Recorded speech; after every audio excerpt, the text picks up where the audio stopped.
Okay, guys, so we have several updates to go over in the Reckless Ben versus Bricks and Minifigs saga, starting with Reckless Ben's pre-trial for trespass. These are for Class B and C misdemeanors. We are going to be reacting to that here in a second, and apparently he made a very disastrous decision, from what I'm understanding, regarding this case that could basically spell out his demise in it. And I am hoping it's not as bad as people say, but we are going to find out here in a moment. But before we do that, I have several other things that I need to share with you. We're also going to be reacting to a franchisee of Bricks and Minifigs, or I should say ex-franchisee of Bricks and Minifigs, who was apparently wronged by the company very badly.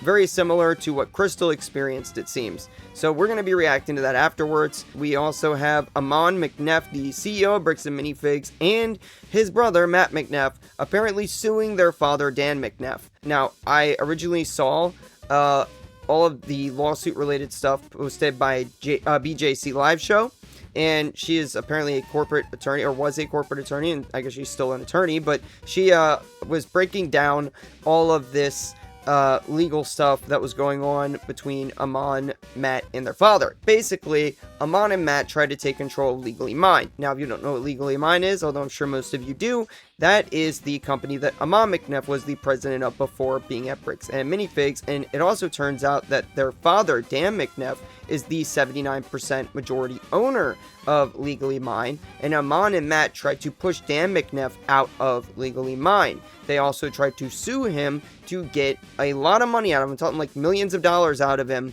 and they also made like accusations towards their father of mismanaging like taxes and things like that. There's other things where Amon and Matt, who have a little bit of equity in Legally Mine. They both have, I believe Amon has 11% equity and Matt has 10% equity, respectively. And basically what they did was they tried to make a contract between Bricks and Minifigs and Legally Mine, where essentially Legally Mine would purchase a crapload, I'm talking like several $1,000,000 worth of stock from Bricks and Minifigs, and then make payments to Bricks and Minifigs, which Amon McNeff and Matt McNeff were then using to fund the company. And they were found out by their father, it seems, and Dan McNeff was like, "Nuh-uh, you guys suck at business. You're failing at Bricks and Minifigs. You failed when you owned your own store as franchisees," which apparently they did. They were never even close to profitable, according to Dan. And basically he was like, "I'm getting a lawyer," and the lawyer said, "Yeah, stop payments," and they stopped paying for the stock. Now, Amon and Matt decided to sue their father for the payments that they set up to be made. It's very nonsensical and crazy. It's really not important. Just know that there's some family drama. Apparently Dan McNeff was divorcing. I'm assuming divorcing because that's the way it was worded. Sounded like that's what they were implying. It doesn't explicitly say divorcing, but there's a part of it where Dan McNeff essentially says that they're trying to get back at him because of a situation between their mother and him, and he's trying to prevent them from doing a hostile takeover of Legally Mine. And on the day that Reckless Ben dropped his video, Dan essentially went and changed the name of Legally Mine to LM Old Co. to prevent any piercing of the corporate veil that can happen, to see a link between LM Old Co., or what was Legally Mine, now it's LM Old Co., and Bricks and Minifigs. I'm assuming because Dan McNeff thought that Amon and his brother were handling the situation very poorly with Brian Mansell's Lego collection, and knowing that Reckless Ben being a YouTuber is now in the case, the bad PR could eventually come back, or maybe even find its way into a courtroom and end up getting into Legally Mine's pockets and causing them to have to pay out money. So Dan McNeff was trying to protect his wealth. There is also a part of this apparently where Dan McNeff is now on Facebook making posts claiming that apparently people are stalking his house. And if you're doing that, I condemn that wholeheartedly. But apparently somebody shot out one of his windows and they've been like staring through his back of his house with like binoculars and stuff since people found out that he was actually related to Bricks and Minifigs, and apparently was at one point the CEO. It doesn't say that in the documents, but he openly stated on like this Facebook post that he was the CEO. People knew he had some involvement in Bricks and Minifigs. They knew he owned stock. They didn't know how much or how heavily involved he actually was, but apparently that is the answer here. So we're going to go ahead and get into Ben's pre-trial lawsuit now. That pretty much breaks down all of the legal information for those of you who care. And with that being said, before we do that, if you find that you enjoy the video or get any useful information out of the video, please don't forget to smash the subscribe button, the like button, notification bell, all that good stuff. Leave a comment, anything. All that stuff helps the channel tremendously. And if you want to be able to say that you were one of the first 1,000 people to be subscribed to this channel, then now is the time to do so, because we are trying to push as hard as we can towards that 1,000 subscriber mark. Now, let's go ahead and get into Ben's pre-trial and see what exactly is going on that is so bad with this pre-trial. All right, we have Benjamin Schneider online. Yes, sorry for the last time you called. I think I hit the wrong button and accidentally got in a private meeting with the prosecutor, but I'm here now. Oh, that's fine. All right, we're here on case 2. How did he manage that? I mean, maybe the court's just very bad at labeling the buttons on their software, I guess. But I don't know. I wonder how that meeting went with him and the prosecutor. I mean, that's interesting to say the least. 6-1 ending 376, scheduled for a pretrial today. And are you representing yourself on this case, Mr. Schneider? Oh, God. Yes. Okay. Have you had a chance to speak with the prosecutor then? Yes. Oh, my God. Okay. Ms. Telford? We need to continue with this. Okay. We are 35 seconds in, and now I understand what everybody's saying. I get it now. You don't do this. You don't do this. He who represents himself as a fool for a client. That is a saying in legal circles. You don't do this. End of story. If you're a lawyer and you are on trial for criminal charges, you hire another lawyer. It doesn't matter if you know what you're doing. You don't represent yourself. It's just the worst possible decision. And I know most people know this. I don't know if Ben, if he has some sort of like martyr complex, or if he's just trying to prove the big guy versus little guy story here, and he's trying to come out on top and look at, I don't know. I know he got like 40K last I heard. It probably is more than that now. And it gives Sengo, I think it was, for his legal defense. I understand that the 450,000 or how much ever money it is now in that GoFundMe for Brian Mansell, none of that's going to Ben. Brian Mansell's got his own legal problems now. But you just don't do this, man. Ben's also got the Patreon money that's been coming from the We Steal From Old People merch. He's got all that. I just don't understand this. The ad revenue from the YouTube videos, there's got to be some money here to get, like, you know, a basic attorney. I mean, or at least a public defender. You don't even have to pay for a public defender. I don't understand this. I know it's misdemeanors. I don't know what the actual punishment is if he's found guilty on these misdemeanors, but I imagine jail time is probably still on the agenda, even if it's only like a few months at most. But I just don't understand this. This makes no sense to me. Really, Ben, get a lawyer, get a public defender. Anything is better than nothing. But I mean, you could, for something like this, for like a small charge like this, there's no reason you can't find an attorney, you know, to do the job for, you know, $500,000 or so dollars. I mean, you're telling me you can't even find you know, a relatively decently priced lawyer to deal with this? I mean, this isn't like a big case. They could just apply to get it like stet docketed or something if you don't have a record. I'm very confused by this decision. I don't know, maybe you guys, if you have any enlightenment on this, maybe you've heard something that I haven't heard yet from Ben explaining this. I know he's got a gag order where he can't even talk about Bricks and Minifigs anymore, but I would very much love to know what is going through Ben's head that he decided, yeah, I'll self-represent. This is just very, I'm sorry. It's not that I think Ben is dumb by any means. I think he's very smart. He's exposed a lot of corruption. He's done a lot of good here. But this is a very stupid decision, if I'm being honest with you. And I just cannot grasp or understand what is going through his mind that made him want to make this decision in the first place. Time for review video footage.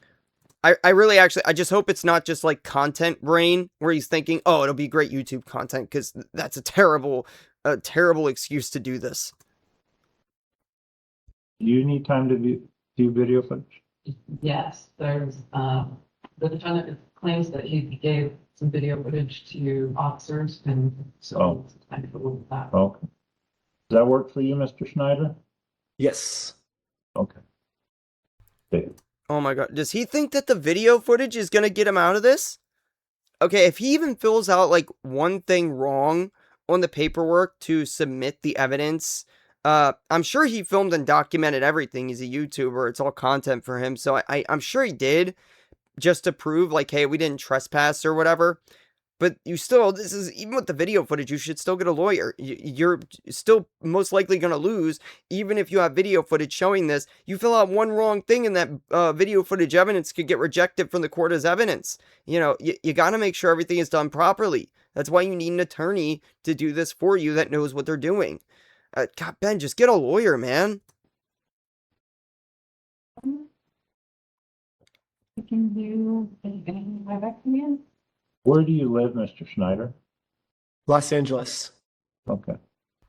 Okay, so maybe he's back from Mexico. Last I heard, he was in Mexico running from warrants, but I also saw something on Instagram from the American Fork Police Department claiming that those warrants didn't exist, that, or I'm assuming they were revoked, but they were basically claiming that there was no warrants for Ben, even though before he left and ran to Mexico, they quite literally told him there was 2 warrants, I'm pretty sure, and that one of them didn't have bail.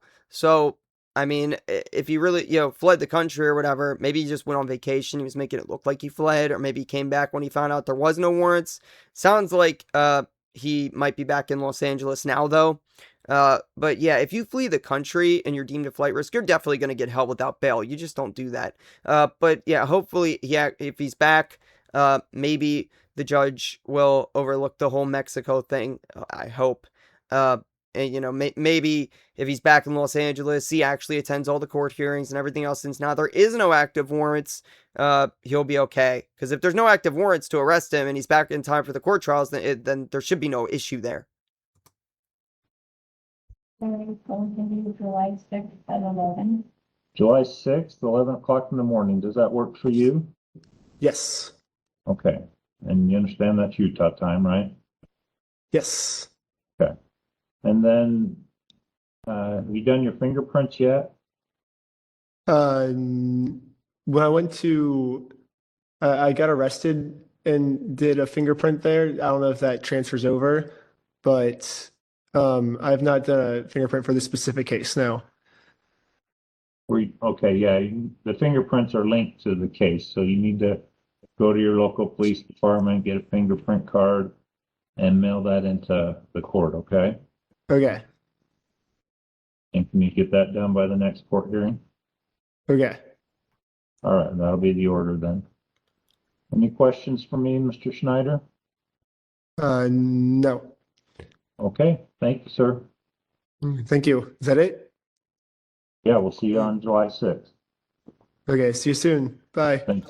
Okay, makes sense, I guess. The fingerprint card that he had done when he was booked in American Fork probably didn't carry over, I guess. You would think it would. You would think it would be a database for the entire state that they could just pull from.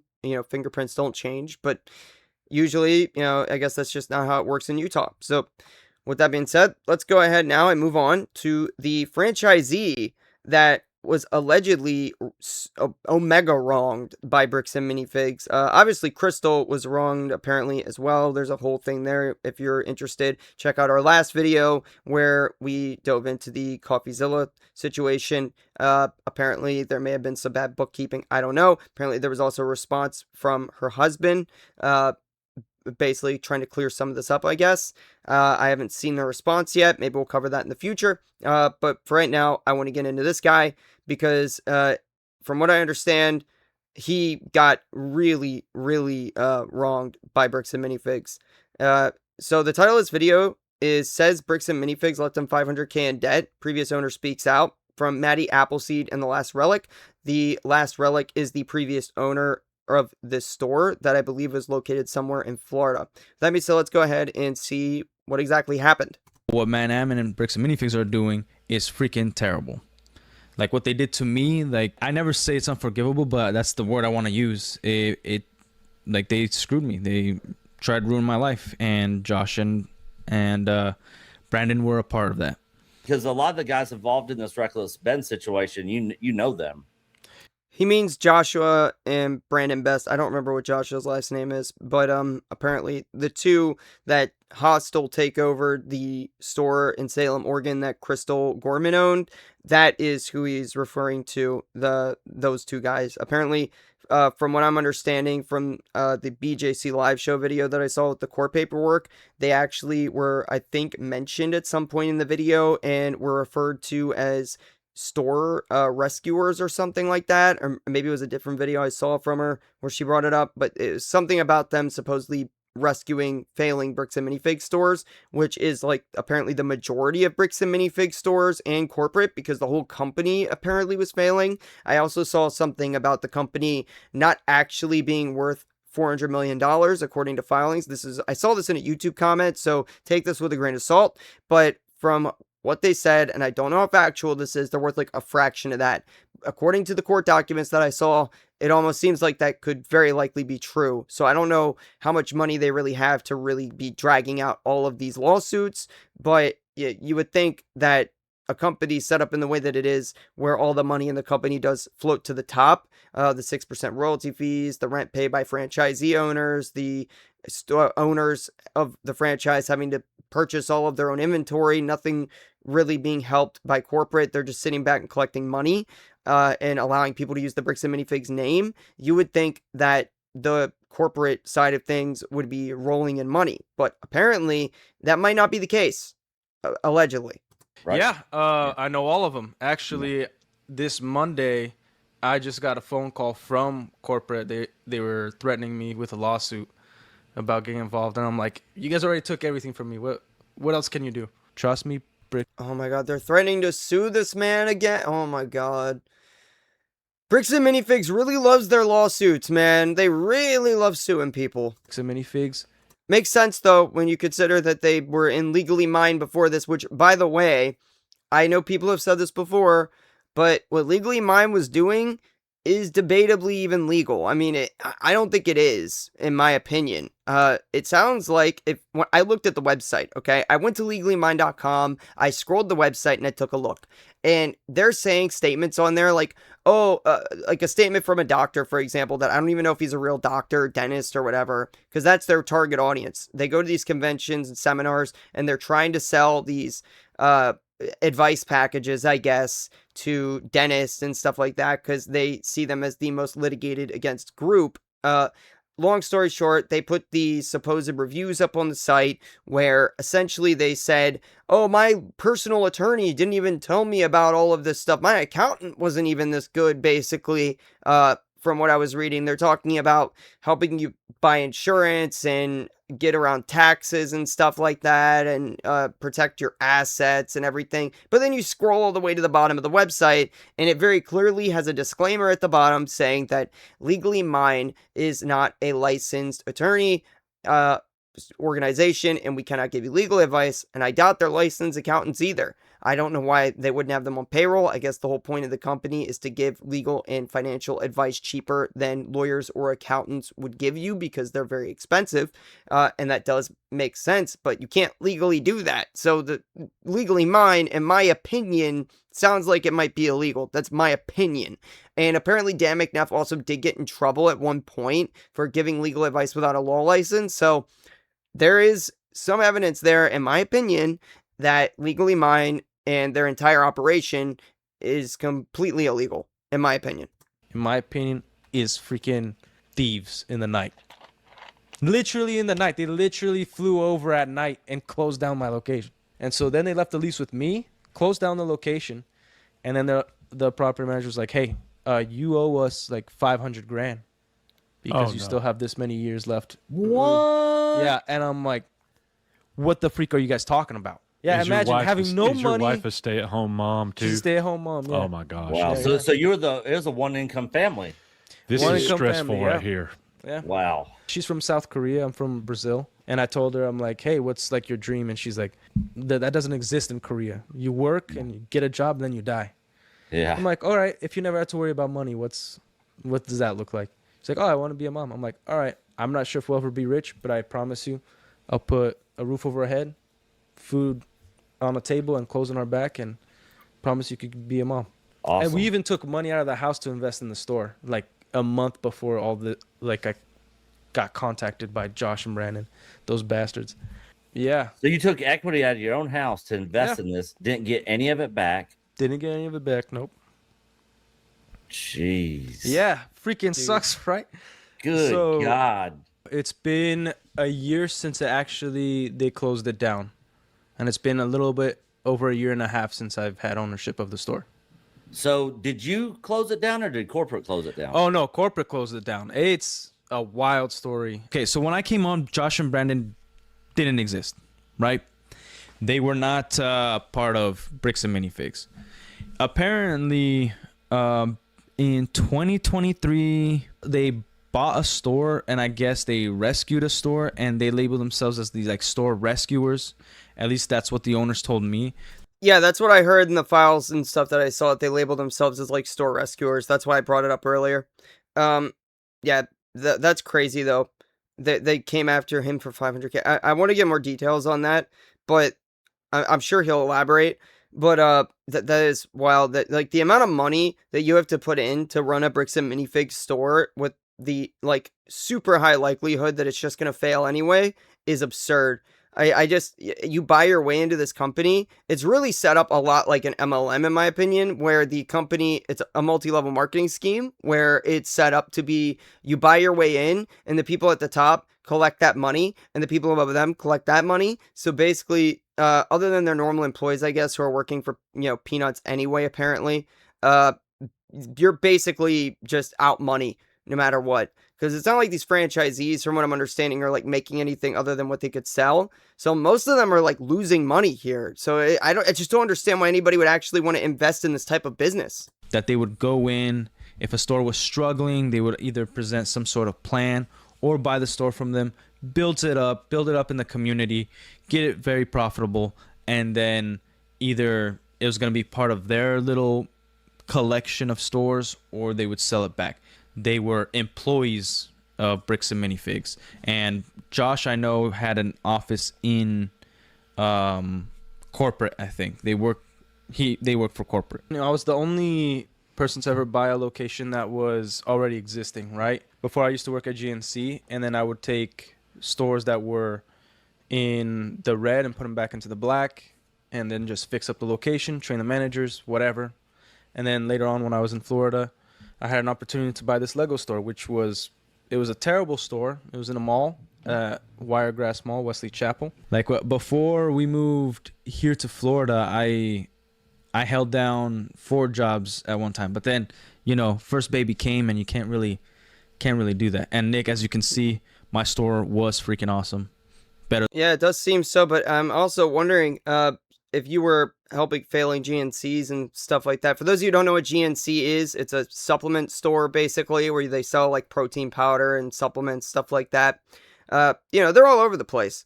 I imagine it's probably more profitable than a Bricks and Minifigs. I don't know. I mean, I know they're like only competitor that I personally know of is like Vitamin Shop and like maybe online stores. But yeah, I imagine there's more money in supplements most likely. I mean, I guess, there's also probably, a lot of lawsuits and supplements because it's something people are consuming. But at the same time, I would still think it's probably easier to be more profitable at a GNC than it is something like a Bricks and Minifigs. But he seems to have managed to make a very successful Bricks and Minifigs store. It sounds like he must have been profitable. But I guess having that prior experience with something like GNC probably helped a lot. A lot of these people, I'm guessing, who are getting into Bricks and Minifigs are like Lego collectors and stuff who have the money on hand. They see the idea. They're like, oh, I really like Lego. Let me go ahead and open my own store and try to get into it. But they've never actually been in the collectibles market and don't really understand just how difficult that market is. It's also going to be very location dependent, like where you're at. If you're in like a high foot traffic area, that's very helpful. And I know that Florida, because I used to live there, has a lot of high foot traffic areas, especially in the southern and central parts where it's very, like city heavy.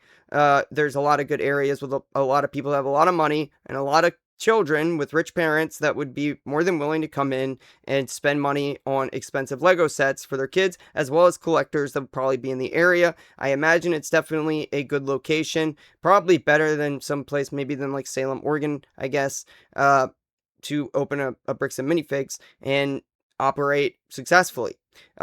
With a store like this, though, the fact the majority of them don't make any money, I can't comprehend why somebody would invest in this sort of thing versus like a restaurant or something like that. Granted, you are running on thin margins, but if you're franchising something else, like if you had the money to be dumping into this, that doesn't mean, I guess, that you would have the money to dump into something like a McDonald's, considering that they could be, a lot more money to franchise. But I'm sure there's better restaurants that you could possibly franchise for similar amounts of money, I would hope. Maybe I'm wrong, but I'm sure there's something out there that would be more profitable to get into for the I heard up to $600,000 investment you would have to put into a Bricks and Minifigs. And if you have that kind of money to put into an investment, I would assume, what's a little bit more money on top. Maybe your budget does run out there, but, for most people with that kind of money to throw around, what's a little bit more on top to put into a risk like that, I would think that, would be less risky. I'm sure there's got to be some way to investigate prior to purchasing a Bricks and Minifigs location to see, what it's like to actually run one. And also just looking at the collectibles market as a whole and just seeing just how many collectible stores are actually profitable to begin with, because it's really not that easy to do. I managed to do it with an online store with like Yu-Gi-Oh cards, but that's very different than somebody doing it with something like a brick and mortar store where you have massive overhead with like Legos and stuff. Your overhead, in a brick and mortar store is going to be a lot higher than it would be doing something over the internet, and that's just pretty much always going to be true. Obviously, you still have taxes and everything, and if you're using a website like eBay or Amazon, there's always going to be like seller fees, things like that. But the overhead that you're going to have with like rent and electricity and all that sort of stuff with a brick and mortar store is always going to be much more expensive than something like an Amazon business. I mean, I don't even want to say that actually, because Amazon lately has been very different than it used to be. It's much harder to make money on there now because Amazon is basically making sellers operate on like razor thin margins. So that, I would say that's a little different. But if we look at something maybe like eBay, I would say that eBay, even though they have fees and whatever, they're not as atrocious as, say selling something out of a brick and mortar store. Also, having your own website, that's always going to be probably the most affordable way to do it. Obviously, it does cost some money to keep a website up and running, but ultimately, it is going to be the least expensive platform to sell your items on. But when you take into account like advertising and stuff, which you still have to do for a brick and mortar store, you still have to advertise your company. So there's still going to be ads, paid for and everything. I don't know what the budget difference would be like because I've never owned a brick and mortar store to know. But I have ran like plenty of Google ads and managed marketing campaigns for a sizable company and stuff like that. And in my experience, it can get quite pricey to advertise. So it's really going to be expensive no matter what. But from my understanding, your upfront costs are definitely going to be lower in the online space than, and I'm not counting like inventory and stuff like that. That's a separate discussion. I'm just talking about like your overhead. We're not counting like what you have to pay for product and everything else. Obviously that's involved as well in your total monthly, net costs. But I'm just talking about like where you're selling. I would think that the online space would be cheaper overall. Better than any other store. Gotta tell you, it's awesome. My mom painted that store. My dad built like the tables. Those are some of my employees right there. And it was it sucked mainly for them because they helped out so much, and sucked for me like financially and stress wise, but they were pissed. Okay, his store looks really good. I could kind of see a little bit when we were watching the CoffeeZilla video, it was brought up that Crystal's store was like only like half stocked. And yeah, there were like some empty shelves, but also she was planning to leave anyway. So I don't know, maybe she just didn't purchase more stock. She also said that she had sold a lot and she was putting the Star Wars Lego stuff away in a safe at the end of the day. So it's hard to say how accurate that really is. But yeah, looking at his store is very well stocked. It's very clean and nice. He's got TVs and all that other stuff. So I mean, it's definitely a very nice store.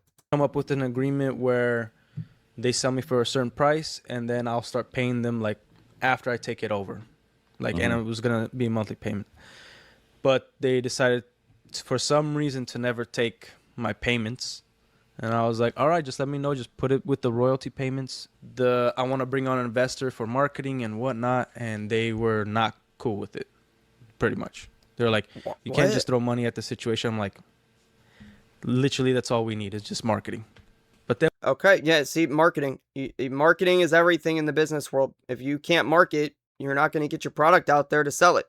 So, yeah, I mean, this guy's right. I'm shocked that corporate was against bringing in an outside investor. I mean, but considering that Bricks and Minifigs literally dictates like where you could buy your furniture, your products, and everything for your store from, and how really controlling as a corporate entity they are to their franchisees, I'm not at all surprised by the fact that they told him no. But I think that he's correct and that it would have been a very smart business decision to bring an investor in so that they could afford to market more, since corporate wasn't going to put that money up. Then we had 2 big hurricanes here in Florida. Oh, yeah. Back to back. Yeah, hurricanes are a really big issue in Florida. I know, obviously, everybody else who doesn't live in Florida, I'm sure a lot of you have heard, like, hurricane season and stuff like that with Florida is a big deal. I lived there for quite a while. I have a very good idea of what hurricane season is like. And every time we were supposed to get hit with, like, a Cat 4 or 5 or something, I just left. I went, up north. I was not going to stick around for it. Even though all the structures there are like supposed to be built to withstand hurricanes, people put up like storm shutters and all that stuff. Hurricanes do affect business while they're happening. They could cause some serious damage, and it depends on how bad it is. But yeah, I could understand him being worried about something like that coming in and wrecking his business. All business owners in Florida are. That's just typical for Florida. And so our store was closed down for like a month and a half. Oh. And then I called a month and a half. Did they get hit like really bad? That's weird. Maybe there's a lot of flooding or something. That's kind of crazy. Back, I'm like, hey, I have an idea, but I'm like, we could still keep going, no problem. Got money in the bank, but the issue is if something like random, like a hurricane happens that I can't predict, I want to make sure I could pay my employees and pay rent. Oh, and before that, they were like, well, you can also hold off paying royalties for a bit to put into marketing. Cool. Speaking of something random, this is a little bit on a different subject. In those court papers, it was also brought up that COVID was heavily affecting Legally Mine and their ability to make money, to the point where they were losing $5 to $7 million in revenue a year. And I also imagine Bricks and Minifigs probably took a big hit from COVID as well. So obviously, with business, there's always going to be things you can't predict. That's just typical of the business world. That's typical of, life in general. There's always going to be an expense that you don't see coming, or, some sort of accident that could always be waiting to happen. Things like that. Just stuff happens, There's, as much as we like to think we have control over our lives, we don't have complete control over our lives. There's always going to be something outside of your control that's an act of God that you simply cannot do anything about. That is just the reality of life. It's the reality of business as well. And obviously stuff happens. Hurricanes happen, COVID happened. I mean, all of this stuff that could significantly hurt a business like Bricks and Minifigs, where a lot of their business relies on like children's birthday parties. And if the building is destroyed, or at least damaged, obviously that's going to affect things. And you obviously don't want to be operating during hurricane season if they're expected to get hit with multiple hurricanes. That's just the reality of Florida and the reality of business as a whole. So after the hurricanes and everything, I'm like, well, the situation it ain't good. Like, I'm actually really worried about paying rent and stuff like that if something else happens. And I would like to bring on an investor, and they still said no. I'm like, well, here's my other proposition. You guys are personal guarantors, right, for my location. If I can sell you back the store, I stay on as a manager, then in 6 months from now, I don't care what the price is, I'll buy it for more than it's worth right now. Like, it's no problem. And they're like, all right, well, we have these 2 guys named Josh and Brandon, and they labeled them as like store rescuers. Mm-hmm. Yeah, ironic, right? Yeah. But like, these guys very ironic. Suck. But when I met them in person, dude, like, just freaking awful. Could not freaking stand the guy. Like, just a crazy lunatic. Fun fact about Josh and how crazy that dude is. He's one of those people that still believe that Elvis is alive. I guess he thinks he's smoking down in some weed in Cuba or whatever with Tupac and Biggie, right? I don't know. Maybe YouTube won't like that I said that. I hope maybe I shouldn't have said that. But yeah, I guess he thinks that he's alive hanging out with Biggie and Tupac or something like that. Michael Jackson. They're all down in Cuba hanging out smoking Cuban cigars or whatever. That's crazy if he's that kind of conspiracy theorist. I'm telling you, this guy is a lunatic. He is insane. And another thing, and don't get me wrong, I'm not against conspiracies, but those types of conspiracies I find crazy. Like, there's certain things I do believe that are, I think, actually not just conspiracies. I think that they're like genuine with some truth to them. Especially the UFO subject. I definitely believe in that, obviously. And, there's obviously been like confirmation and stuff on that now. But when it comes to other things, there's certain things that I find, to have some credibility. But when it comes to something like, Elvis still being alive, I mean, come on, the guy would be like old now. I don't know. It's like the same people that were like, actually, I'm not even going to bring that up because YouTube will probably not be too happy if I even say his name. Let's just say an angry German man who caused a lot of devastation. People thought that this angry German was still alive in Argentina for a while, even though he would be like over 110 years old or something like that. But they were still making a whole show about it, going and trying to hunt this angry German man down. Yeah, I don't know, man. Those types of conspiracies, I just don't believe in them. Maybe you can if you want to have fun with it. I just think that it's crazy, in my opinion. Every time I left the store, apparently, so my employees would tell me, like, dude, after you left, Brandon started talking crap about you. And then they would do that with every employee. A billion, bajillion %, of course he did. Obviously, he would talk crap about you. He's willing to call in, fake threats on Reckless Ben. I am not shocked that he talks crap about, his, I get, not his franchise, but I'm not shocked that he's willing to talk crap about other franchisees behind their back, especially ones running more successful stores than he probably does. They would, like, as soon as I left the store, they would talk to the employee and talk up how much I'm terrible at my job or whatever. And that's what my employees told me. And my employees were awesome. They were like, let's do an inventory thing. Wait, what? They did it in front of his employees? Like, his employees were not going to tell him? Why does he... So Brandon and Josh just assume that the employees don't like their boss or something? They don't like this last relic guy? They think he's a bad boss, so they talk crap about him? That's crazy. I mean, look... I get that people apparently don't like working for this Brandon and Josh guy or Amon and his brother, apparently, according to their own father in the court filings. Allegedly, 80% of Legally Mine was going to quit, the employees there, I mean, if Amon were to get back in like control over Legally Mine.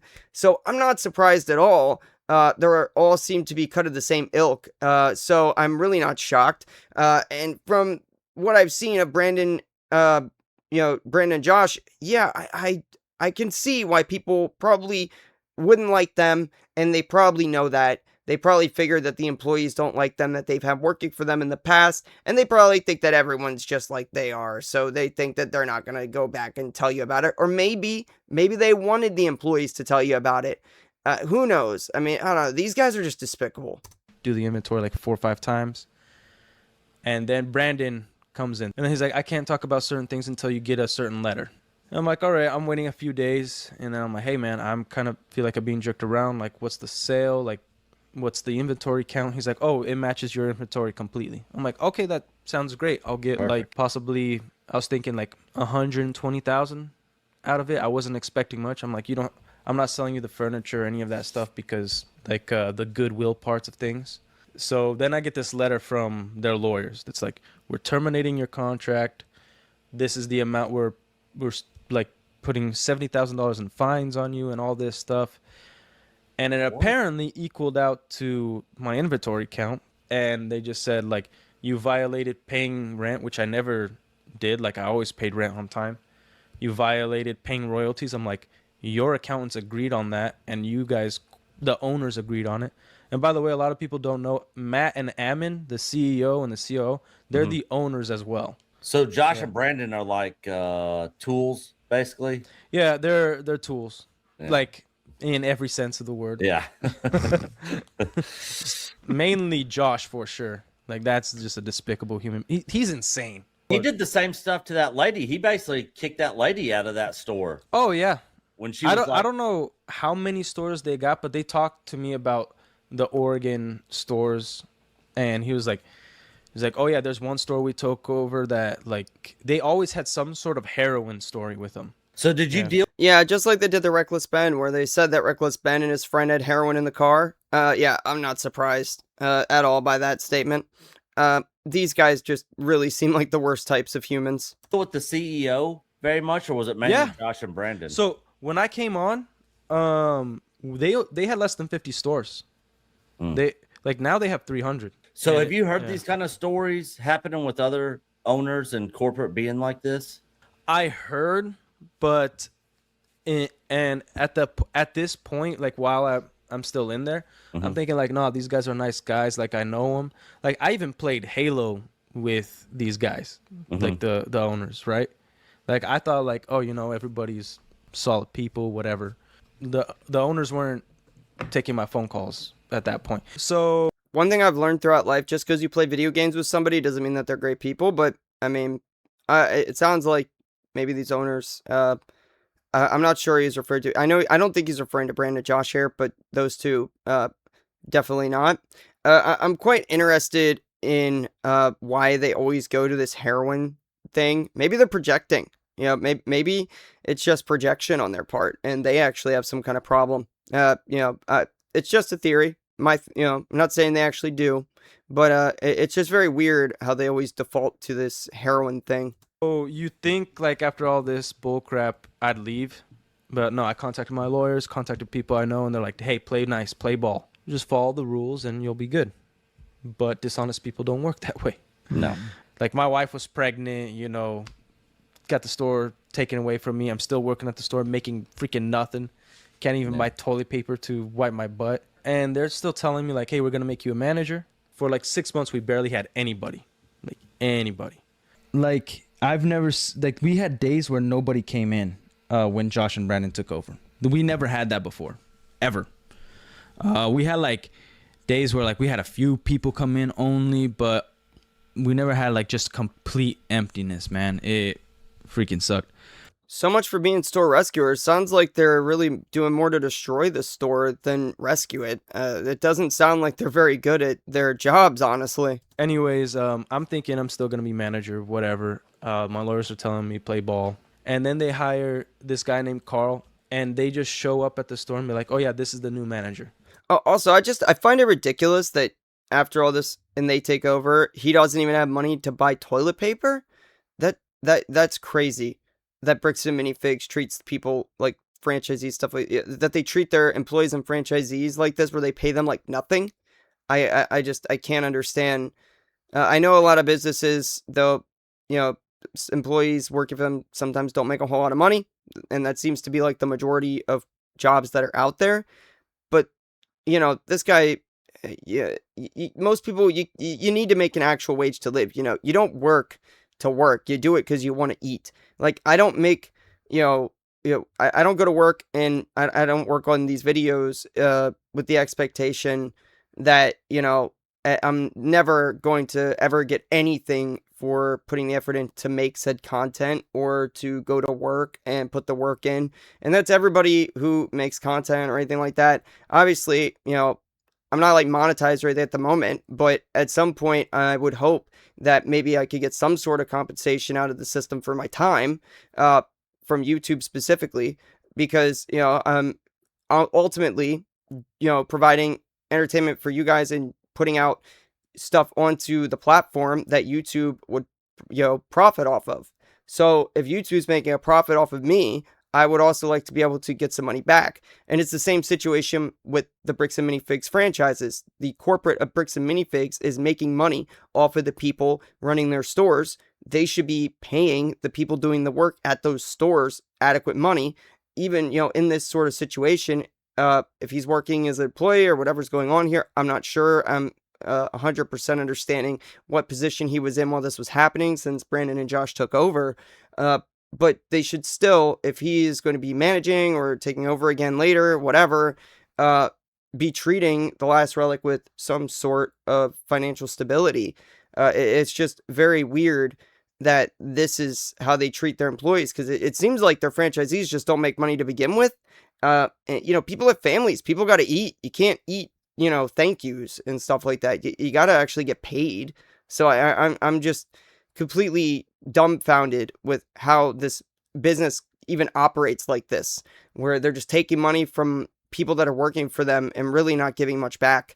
It's a crazy prospect to me that they're even in business with this sort of model to begin with. I'm like, you guys literally just told me like 2 days ago I was going to be the manager. And then 3 months into that, I finally get a hold of Ammon, the CEO, and we have like an hour-long phone call. I'm like, hey, I deserve to be compensated. Mm-hmm. And what's going on? Because I came with you guys in good faith that like, hey, this store is perfect and I believe in this company. I just want to buy it back if you guys aren't going to let me bring on an investor. And he's like, no, like, you didn't make enough money. Like, we would have made $70,000 more on you if you stayed with the 3 years left on your contract and all this stuff. And I'm like, so you're going to fine me and saying like, oh, but we're going to zero it out because you came with us in good faith. I'm like, you're putting me in like the worst situation and you're paying me like $19 an hour. I can think of another sort of business model. This is a little bit off topic, but I was reminded of this yesterday because I saw a short about it and it reminded me. I used to do DoorDash for a couple years and I did like over 2,400 orders. And there were a lot of people in the comments that were saying that they only like tip after service and stuff, whatever.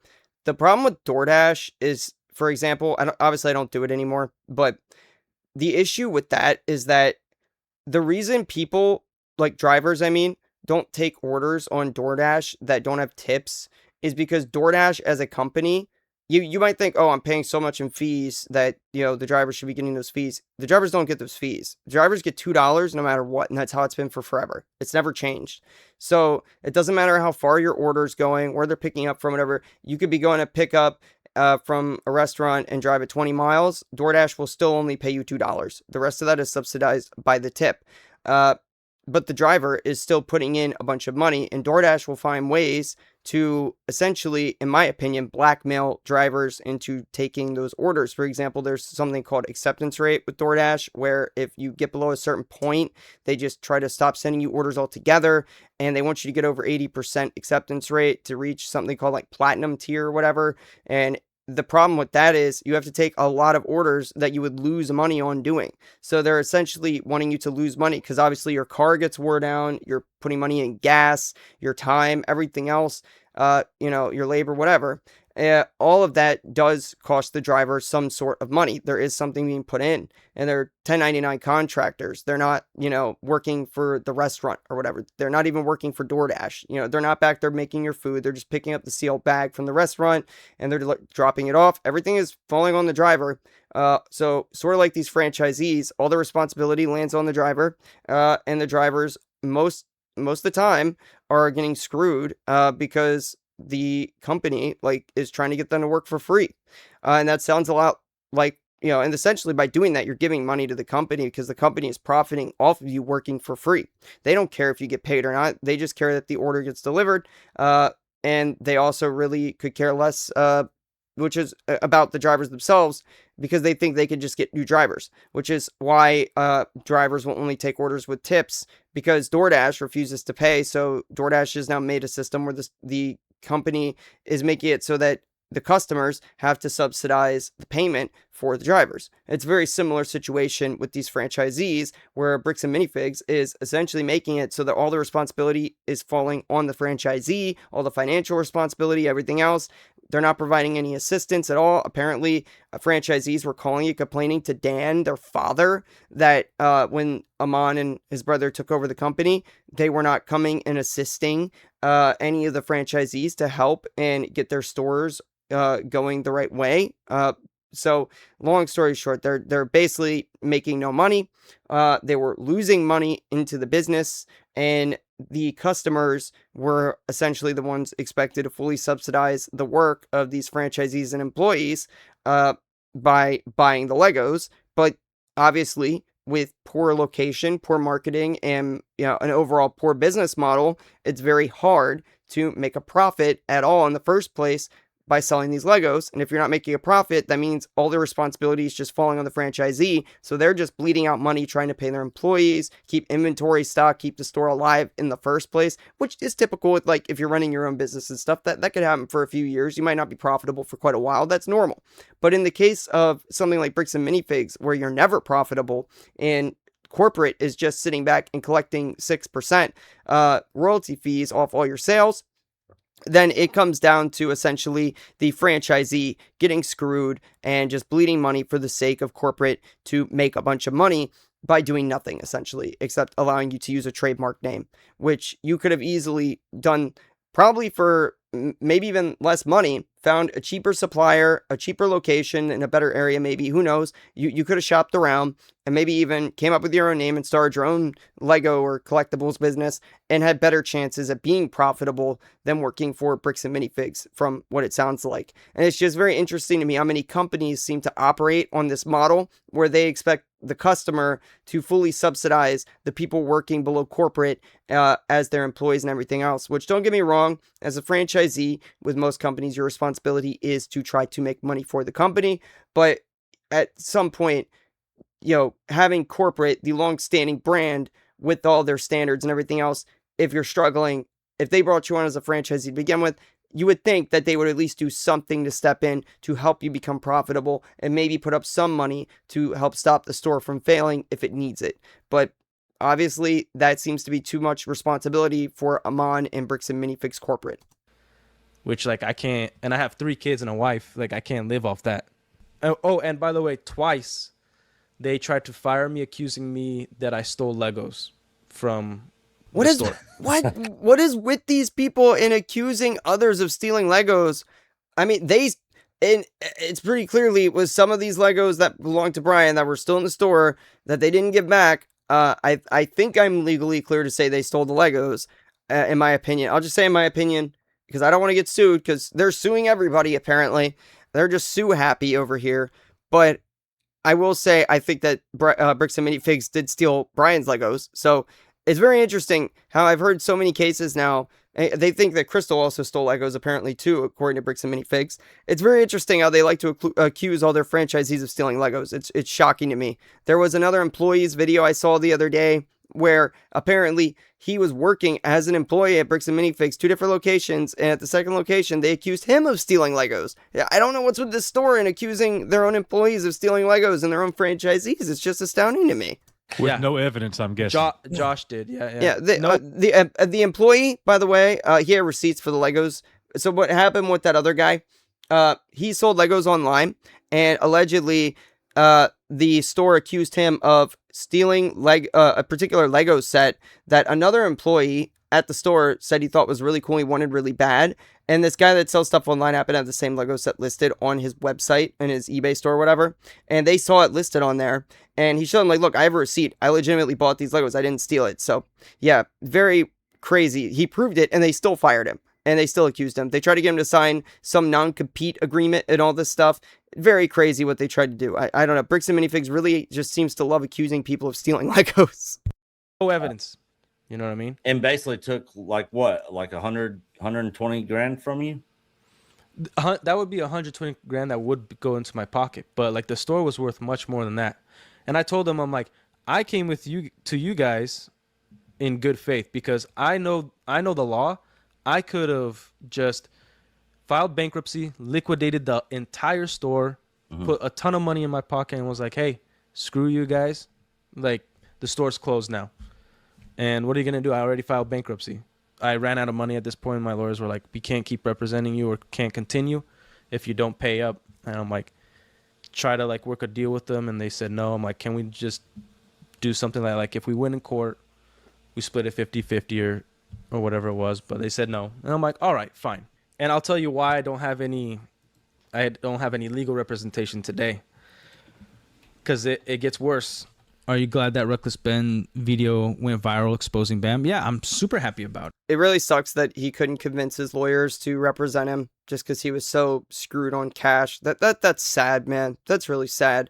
Briggs and Minifigs really likes to legally screw people. It's very, I don't know, man. It's just really scummy behavior. I was more happy that they were exposing Josh and Brandon. You know, because those guys, like, they fed me so many lies. And the things they did to my employees and even Carl, my friend, who they hired. Carl. That makes sense. It sounds like he was more directly involved with Josh and Brandon than corporate, so I'm not surprised that he was more happy to be seeing Josh and Brandon getting exposed in the Reckless Ben series. Which, by the way, I'm still going to be doing the reaction to the whole Reckless Ben series. I just wanted to cover all this stuff first, so for those of you who still wanted to see that, it's still coming. I tried to record the first part of that last night, and there was a technical issue with my noise suppression software, which I'm not using anymore. I was using NVIDIA Broadcast, and I made a community post about it. But basically, I was recording. I made a 2.5 hour long video reacting to it. I'm going to be doing it again. Don't worry.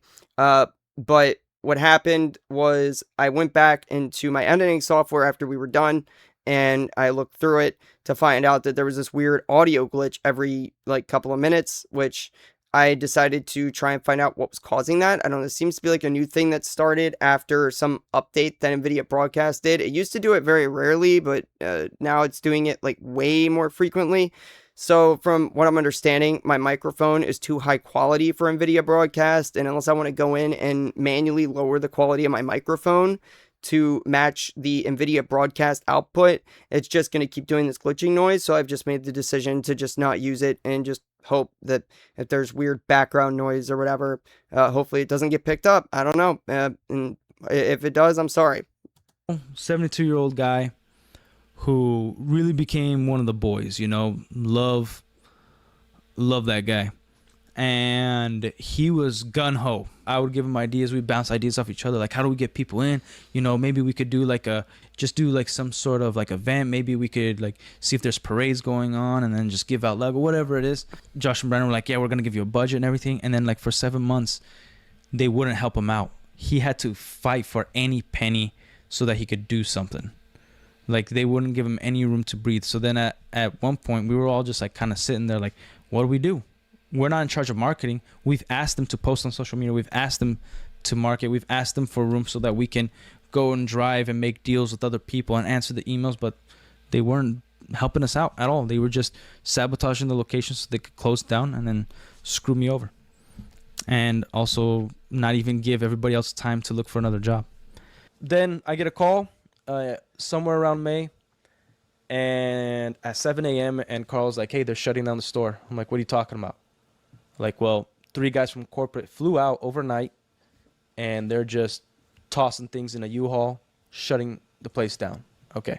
And so I'm like, that's interesting. A U-Haul. Where have we heard that before? What couldn't possibly be in the last video is a big point of contention with the whole CoffeeZilla situation, could it? Where supposedly a U-Haul showed up and just started taking Legos somewhere else, allegedly. And some of those may have been Brian Mansell's Star Wars Legos, apparently, according to another I guess current employee. I'm not sure if he was ex or current, at a different store that apparently Brandon had showed up with the Legos, I think. Yeah, so seems like the U-Haul situation just, yeah, it's ironic. It just keeps showing up. But obviously here it's different. They're just closing down the store, which is crazy. But I imagine if the store is closing down, that Brandon and Josh probably didn't do a very good job running it. So they didn't give us any warning. Nowhere, so no time for the employees to go look for another job. Then I call them and I'm like, hey, what the heck is going on? And nobody is answering the phone. A month later, I get a phone call from the property manager and the landlord, and they're like, hey, you missed rent. Like, what are you talking about? I'm like, I'm not the store owner. They never took my name off the lease the entire time they owned it. for 7 months. What? Okay, that sounds. Is that even legal? I don't even know if you. That's crazy. So they're trying to put all the rent. Were they expecting to default? So they wanted him to be responsible for all of the rent that they weren't gonna pay. That's crazy, dude. I don't know. There's got to be like, but he can't get a lawyer. Apparently, he's got no money. That's insane. Wow. And so at least Josh and Brandon for sure, they've been setting me up so that I'm left with the lease. Yeah, at I the would end say of it. so. So the day they closed it was the day after their name of personal guarantors was off the lease. And so then they left the lease with me, closed down the location, and then the property manager was like, "Hey, you owe us like $500,000 because you still have this many years left." What? Yeah, and I'm like, "What the freak are you guys talking about?" I explained to him the entire story, and he's like, "Look, I can't take your." That is a crazy amount of money, dude. $500,000. Oh my God. I hope he works something out. That's crazy. And he can't get a lawyer to fight this? Dude. Briggs and Minifigs, what are you doing? That is so freaking shady. Dude, Brandon and Josh are just, that is so, oh my God, dude. I don't even know what to say about that. I don't know how those two sleep at night with that sort of a business decision. Just that would weigh on my mind so heavily that I took over the store and then I threw all of the rent responsibility on the previous owner or franchise owner and didn't bother taking it over, even though he's no longer in charge. So that if I fail in default, that all of it goes on him.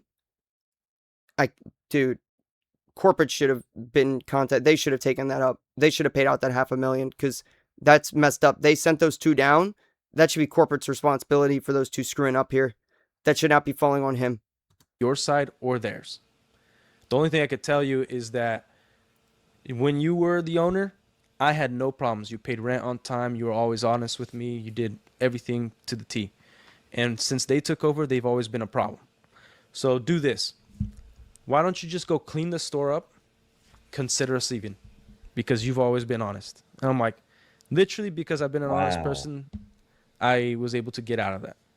I go and clean the store. They left people's like credit card information out, trade sheets out. They left a bunch of stuff there for anybody to just walk in and get information. Like the negligence was insane. I have pictures. I have it all because I got scared at that point. I'm like, they set me up to take the fall for $500,000, $500,000. That is crazy. So not only they're running the store terribly, they're leaving like personal papers out for everybody to see coming in. That's nuts. And also, I get it's a good location and everything that he had. I know it's a Florida real estate's expensive, but holy crap. 6 months at $500,000, $83,333 a month.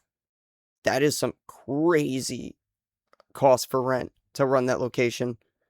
That is so much money, dude. I can't imagine. And if the store is still profitable, if that's the case, I think he said 6 months, but if it's really that much rent, I don't know. Maybe there was more from prior months before that, but like, if it's really that much overhead, I mean, the amount of money the store would have to make every month just to clear the rent is crazy. Like, you'd have to be making so much money, and it's Legos. Like the no wonder it's so hard to be profitable. I mean, I know the other locations are probably not as expensive, like maybe in other states. Like Florida's very pricey, depending on where you're at in Florida. But man, that is a lot of money, and that just seems like an crazy amount of sales you would have to make. It would just to be insurmountable. Maybe I'm wrong, and maybe it's actually more than just 6 months of rent from what he said. Maybe I misheard, but still, if the rent is that expensive, that's just nuts. But he sounds like he was able to keep it profitable for quite a while. Those two, though, not so much. Seems Brandon and Josh just ran the place to the ground. Really didn't care. So much for saving the store. That's all I can say. Very bad store rescuers. Yeah, I mean, don't give these two their own version of the profit, because I could only imagine what they would do. Could you imagine these two trying to have a show like something like, Kitchen Nightmares or something like that, where they just go in and try to rescue failing businesses or the profit, stuff like that? These two would do a terrible job, it sounds like. One thing that really sucked was when they closed down the store, when Josh and Brandon did all their shenanigans and all that bull crap, there was a lot of store credit in everybody's account. that they never paid back the customers. Like, you can either sell your Lego for cash or sell it for some store credit. Great. And then we would put it on the account. It's like, hey, you have $5 off your next purchase, $10, 20, 30, whatever it is. And when they shut it down, obviously they did not put any social media blast that this location is closing. So everybody who used to shop there also got screwed. They had money in their account and they just got rid of their Lego for free, essentially. They got it stolen. We had some customers help out with the cleaning of the store after they tried to screw me. And they asked, like, how do I get in contact? That's crazy. So by not paying back the store credit to the customers, that means that essentially whatever Legos were there were basically stolen. That's crazy. More stolen Legos. What is with Bricks and Minifigs and stolen Legos, man? This is just ridiculous at this point. Stop stealing Legos. To get my store credit or get some money back. I'm like, oh, you're supposed to call corporate. Every time they called, they never got a response, or nothing ever was sufficient, or whatever it was. So then I contacted new lawyers. Like, they're helping me out. I'm like, I have no money. So, like, it's like, oh, until you get, like, save up some certain amount of money, then we can officially represent you, but we can work on your... Literally November of last year, less than a year ago, I get a message from the law firm, and they said there's now a conflict of interest, meaning that Bricks and Minifigs hired somebody within the law firm, so now they can't represent me. I don't know if that was... I think they did that on purpose, in my opinion. I think that they intentionally probably did that.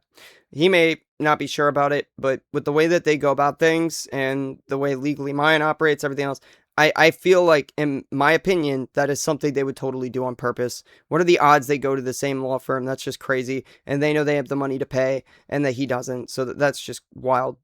Man, these people just keep getting worse, man. Intentional. I'm not assuming nothing, but doesn't look freaking good. What a coincidence. Yeah, what a freaking coincidence. The lawyer was a nice guy. He was a shark, but he was a nice guy. He was like, hey, look, I can send Very coincidental. you over to some other law firm, recommend you go with them. I'm like, well, I know your guys' law firm, and you guys pretty much don't lose. And I told him, like, sorry, like, guys, like, this was, thank you for reaching out, but this was my last hope. So, like, I couldn't even take the stress anymore. I was kind of broken. Like, I was like, I'm not going to go after no more. I'm going to try to move on. And it sucks that it went this way, but I'm going to keep all the evidence on my phone, my emails, all that stuff, just in case one day if they come after me, because they tried destroying my life for no reason. I never did anything to them. Like, literally nothing. I never tried to hurt them, nothing. This Monday, I just got a phone call from corporate. They were threatening me with a lawsuit about getting involved. And I'm like, you guys already took everything from me. What else can you do?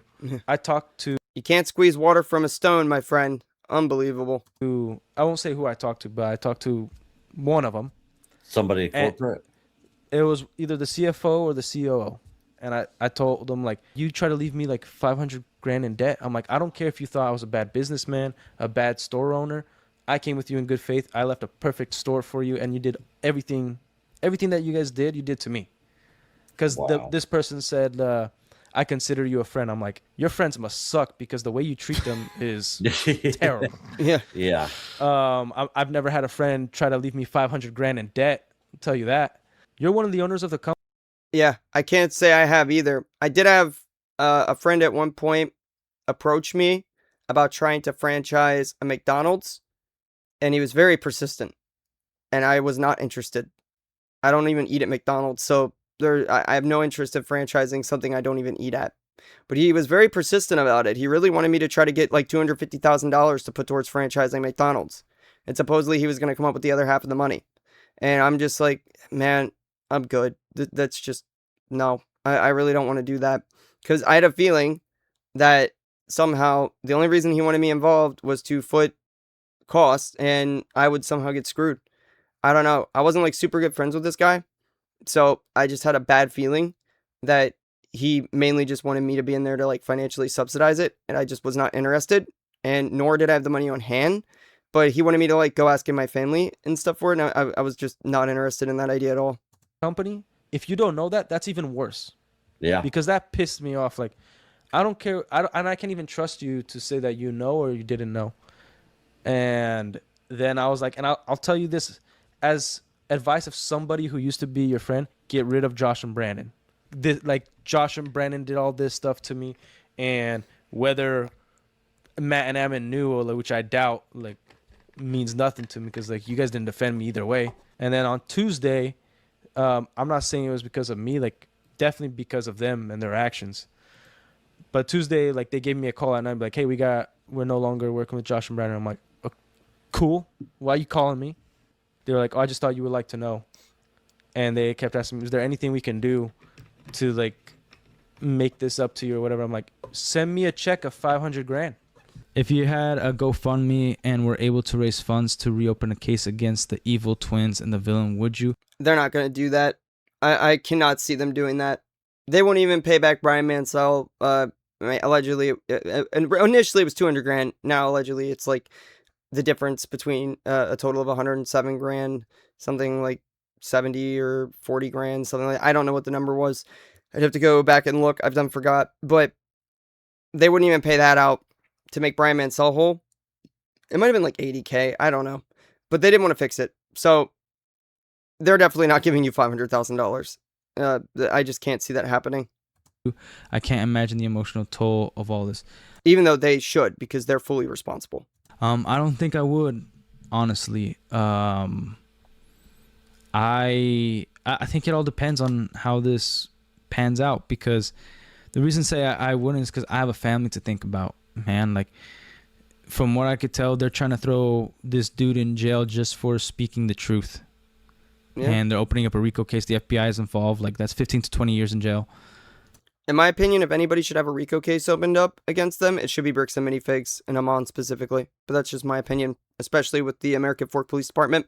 I think all of that should have a RICO case looked into it and filed against them. I really do, because it does feel like RICO. And that's wild, just for trying to help somebody out.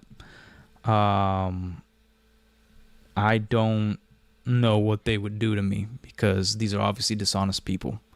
And I don't know who they have in their pocket. I don't know what they're willing to do to screw me over. So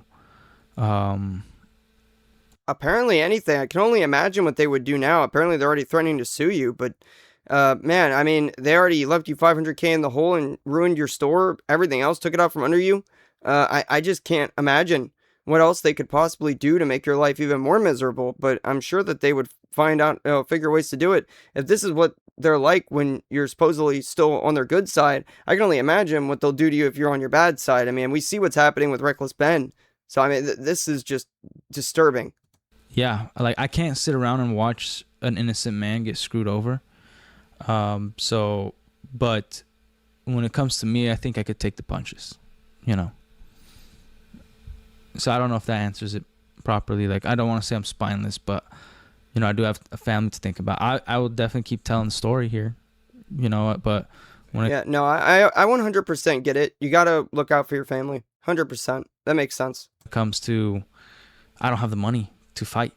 It's what you can prove. It's not what the truth is. That's what scares me about the law. It's what you can prove. Like, you could be the most honest person ever, and again, like, Jesus was the most perfect person and he was crucified. And I think that's the first story, you know, that like life isn't necessarily fair and the legal system is never going to be perfect. No, the legal system is very much set up so that the person with the most money has the best chances of winning in most cases. I mean, it's almost always like that, where whoever can pay the most to their attorneys is going to win. And that's just how it is. It's unfortunate. I can't say that I like that setup, but that is how it is. And it could hurt a lot of innocent people. This is really stupid of me. Like, I'm a word and handshake kind of guy. Mm-hmm. I can't put my family through a whole legal thing. You know, even after all this story has come out, like, in my opinion, contracts, like, whoever is the most dishonest and has the most money, regardless of your contract, is going to win. They'll win. Yeah, that's what I just said. And I 100% don't blame him. I wouldn't want to drag my family through that mud either. Yeah. Yeah, like, 100%. It's not who's right or wrong. It's what you could prove. Yeah. Like now, public opinion and the popularity and how many customers are gonna go back to Bricks and Minifigs, that's like I think the most important part. What are the chances of Bam going down under over this? Like, cut ties with the two guys, but the court of public opinion isn't looking too hot on Bam as a whole. Look, will the entire company go under? It's definitely gonna lose money. Definitely gonna lose money. Personally, I would love to see them go under at this point. I don't feel like Bricks and Minifigs deserves to exist as a company, in my opinion. The way they treat their employees and the way they treat their customers, everything else, and what they're doing to Ben, I really don't believe that they should have the ability to continue to exist as a company. I know there's going to be franchisees and stuff that supposedly would be hurt out of this, but most of them are already hurting anyway because they're already not making money. So, I mean, at the end of the day, I don't want to see them lose their investments, but also they're losing it anyway. And with the way that Bricks and Minifigs is functioning, I cannot have like I just can't look at it and be like, yeah, this company deserves to continue to operate normally. At the very least, they should take a massive financial hit and their franchisees should back out. And if they can, if they can get out of their contracts or whatever, I don't know if they can or not, but they really should just try to get out of the situations that they're in. They should move on to better pastures. And as far as customers go, I would definitely advise at this point. I would never shop at a Bricks and Minifigs now. Granted, I don't purchase Legos, even if I did, I would never go to Bricks and Minifigs after this. And I've heard that most people that purchase Lego, most of them are not going to go to Bricks and Minifigs after this. Now, I don't think that this means that you should go up in Bricks and Minifigs and start causing chaos at random locations that are owned by like normal people just trying to get by that have nothing to do with what the corporate side of things is doing. But I do think at the end of the day that corporate should be taking a big hit from this. But I can't really say with 100% certainty, like, the brand itself is now dead. It's going to be dead on the internet. It's going to be dead public opinion. There's always a way to bounce back, you know? No, there's not. Not always. No, I don't think so. Nothing is too big to fail. Anything could fail. Rome failed. If Rome could fail, anything could fail. Businesses fail all the time. There's a reason Circuit City doesn't exist anymore. There's a reason that so many companies go out of business. Bricks and Minifigs is not big enough to the point where they could deal with this type of PR and still survive with no sales and without franchisees, like new ones signing up, stuff like that. If they can't keep aggressively expanding because nobody wants to work with them, then they're most likely they could fail, in my opinion. I think it's a very possible and likely scenario that it could happen. Now, maybe they come out of this and survive. I could be totally wrong. And if they do, and they manage to make a turnaround, then fine. I mean, even if they were to get, like, say, Amon steps down as CEO and hands over ownership to somebody else, I don't know if that would be enough to fix the situation they're in. Maybe that potentially could do it, but I really do think that at least the main players involved, Amon, Brandon, Josh, his Amon's brother Matt, all these people are I think that they deserve consequences, in my opinion. But as far as Bricks and Minifigs as a company goes, I really do, as it stands with the current ownership and everything. I personally would not lose a lick of sleep if they went out of business, and I don't think that they're too big to fail. I think any company can fail. It's just a matter of if it does or doesn't happen, and that is something we've yet to see. But I definitely think it is a possibility. Elon Musk saved Twitter, sort of. You know, like... Yeah, but let's be real. I don't think Elon Musk is going to step in and purchase Bricks and Minifigs. I don't think anybody really is going to step in and purchase it because it's not a great business model to begin with. And there's just so much work to be done there. The amount of money that they would probably want to have you step in as an owner and everything, I just can't personally see anybody in the right mind doing that, especially not with this bad PR now. I can't see anybody stepping in to try to purchase this company. You'd have to be insane to think that you could just step in and fix this mess. Even with a new face, people are just going to hear Bricks and Minifigs, and it's always going to be synonymous with the situation that's happening right now with Reckless Ben and Brian Mansell. That's just what they're going to think every time the name is spoken. So no, I really don't think that there's much that can be done at this point to really save this company. Maybe new ownership, it's possible, but I just don't think so. I think that this is going to follow them around for a very long time because of how big this is. But if an Elon Musk situation comes out and buys Bricks and Minifigs, puts out a press conference, boom, Bricks and Minifigs comes back, but maybe Matt and Ammon still have part ownership.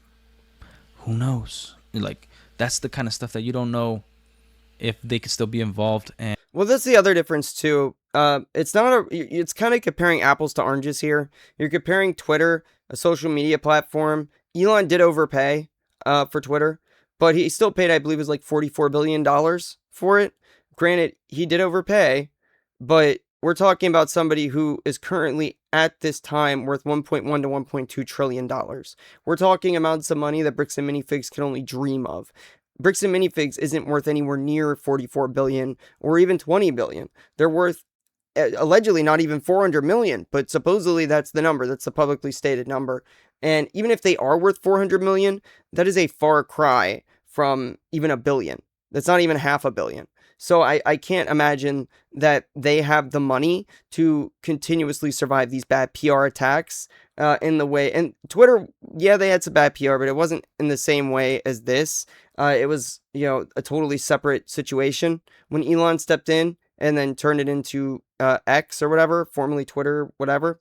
So I don't think that's comparable in the slightest, but that's just my thoughts on it. And somebody else can save it. Like maybe having a different face attached to it. There's always something. It has come out that cutting ties with Josh and Brandon was even lie, as they have documented proof that Brandon is still currently a manager or something with another BAM store. Really? Because I know Brandon and Josh are still owners of the Eugene, Oregon location. They might have cut ties corporate-wise, but they are still owners of their location. They're still franchisees now. There's another YouTuber. I did hear that they are still working at as franchisees at the store in Eugene, Oregon. And if Bricks and Minifigs were smart, they would not be franchisees at all. But obviously, Bricks and Minifigs, as we've seen, in my opinion, is a very corrupt corporation. So I don't know. I don't think that they really wanted to cut ties at all. And it doesn't seem like they did. Maybe they're not working directly at corporate, but they're still franchisees, which means they're still within the company. So I would have kicked them out, but that's just me. Who used to do video for BAM social media and said that Josh had aspirations to own 30 to 50 stores. Yeah, I don't doubt that he had those aspirations. Do you think there are more people that ended up like you and more people who are in bad shape but are scared to speak out? I don't think so. I think there's been maybe you could say 3 or 4 more owners, but I don't know. That's the thing. You don't know. And there very well could be a lot of other owners who just don't want to be in the public spotlight and talk about it. Not everybody wants to be in the public spotlight and sharing their story. So a lot of people just want to forget it ever happened and move on. A lot of people, when they get hurt severely by something, they don't want to bring it out into the public and talk about it. They just want to act like it never happened.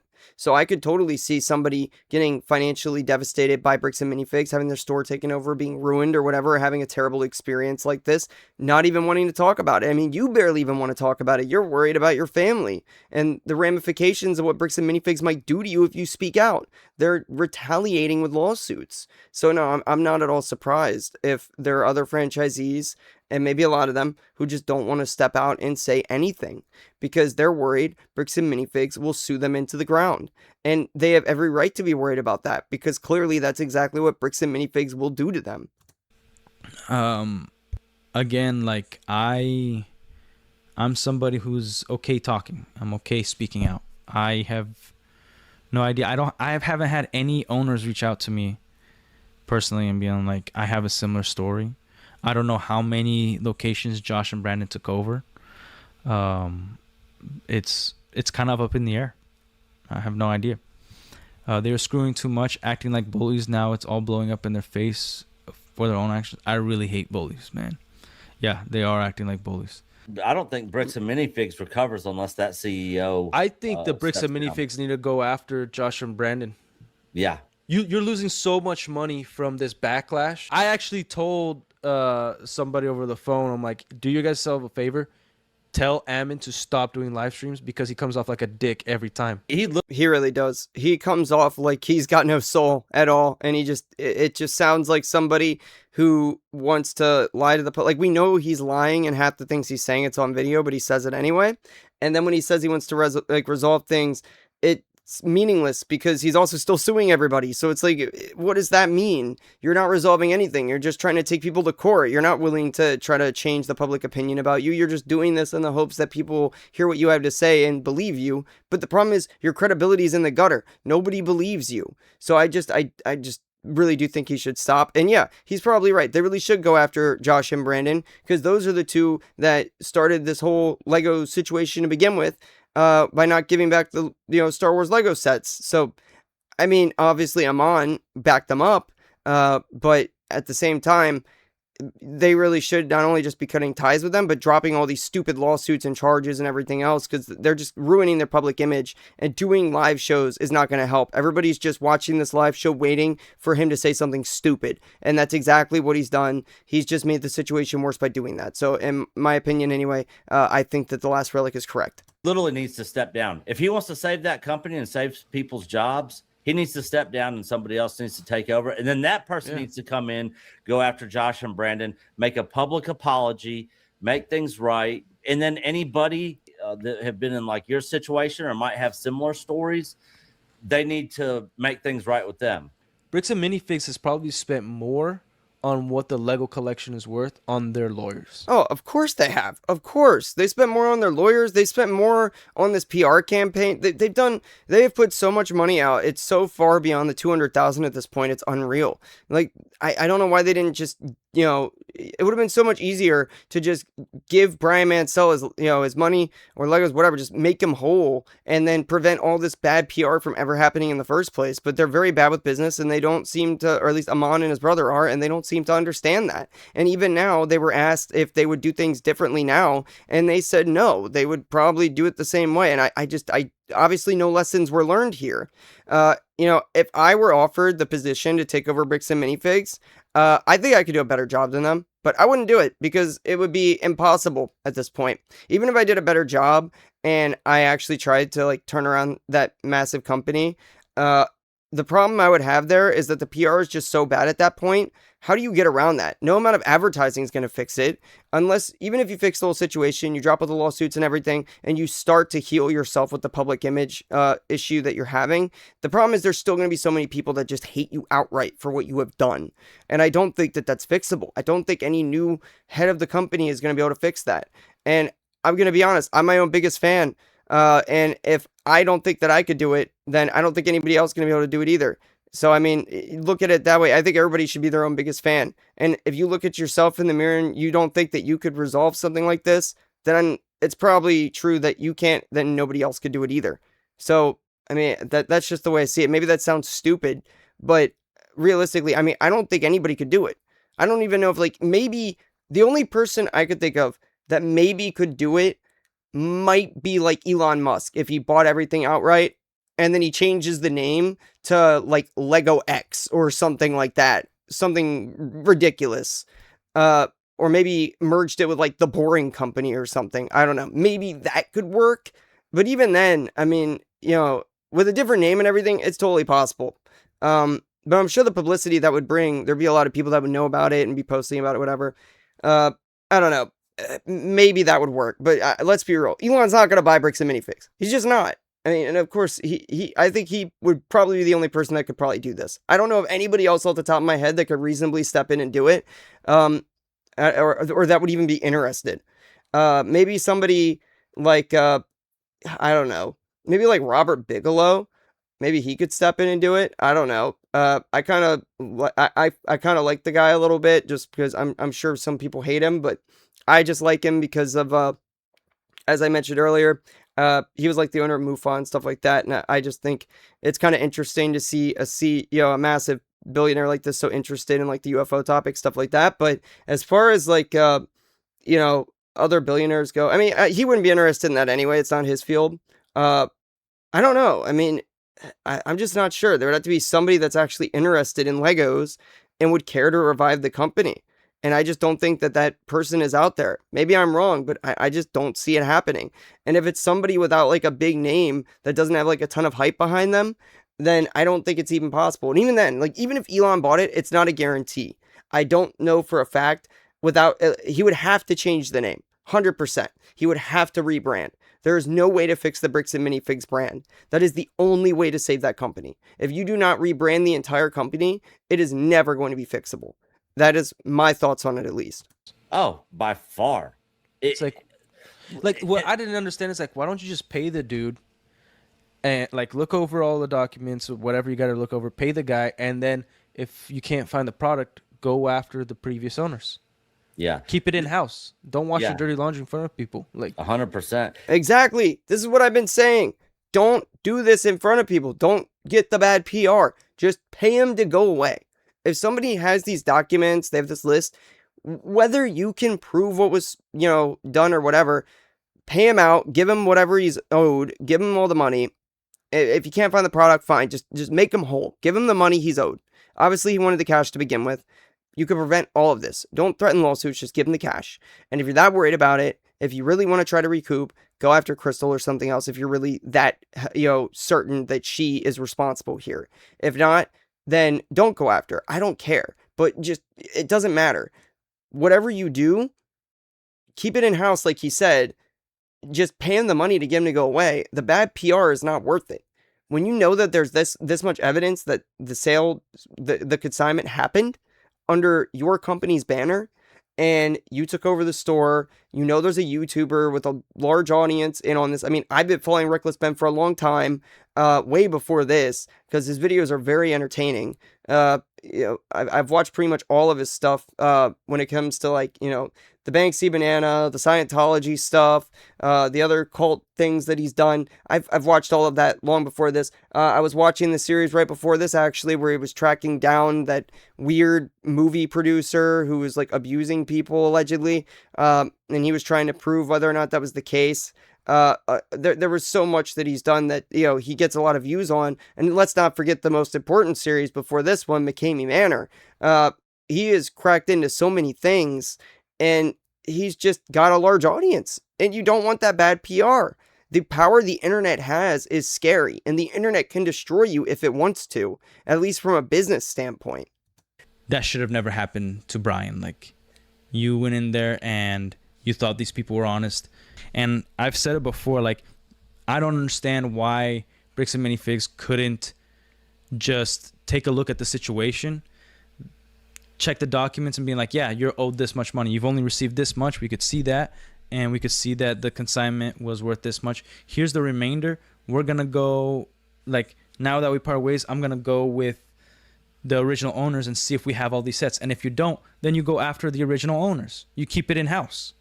You don't screw over the little guy who trusted in your company. If anything, you do anything possible to make sure that he still loves your company because he's a customer. Yeah, bad reviews are bad for your company. They matter. They are very important to any company because bad reviews prevent you from getting future sales. That is business 101 in the modern era. You do not want bad reviews. And in this case, if the guy gets screwed over by that amount of money, $100,000+, that's a big deal, and the public is not going to be happy with you. And then whatever problems you have with the other owners, if there are problems, you deal with it in-house. But yeah, and again, how did they not prep for all this backlash? They knew they were dealing with a YouTuber, and he didn't put out the videos yet, and they just thought it was all gonna just go away. Stupid. We've got They did. They legitimately did. They said in the email that they sent out to all their franchisees explaining how to deal with the situation after the first round of Reckless Ben videos dropped.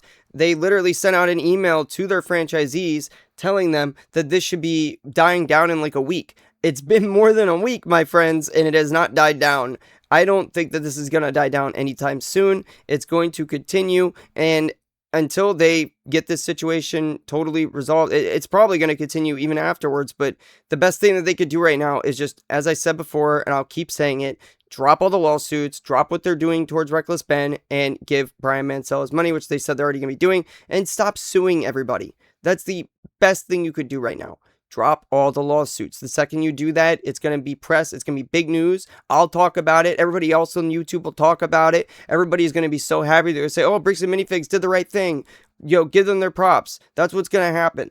But you are refusing to do this. You are still suing everybody. I want to correct what I said in my last video where I said that I thought that they were, I had heard that they weren't suing Brian Mansell anymore. Apparently I was wrong. They were talking about maybe not suing him anymore. I am misheard. That's my fault. I apologize for that. But in this situation, that is the best that they could do, is just stop suing everybody, stop pressing the criminal charges on people, let it all go, get over it, move on, and try to do business in the future from a better standpoint, a better point of view, with hindsight that what you did was wrong and that you shouldn't do it again. And if this ever happens again, you handle it differently. You handle it in a way that prevents this bad press. This is not good for any company.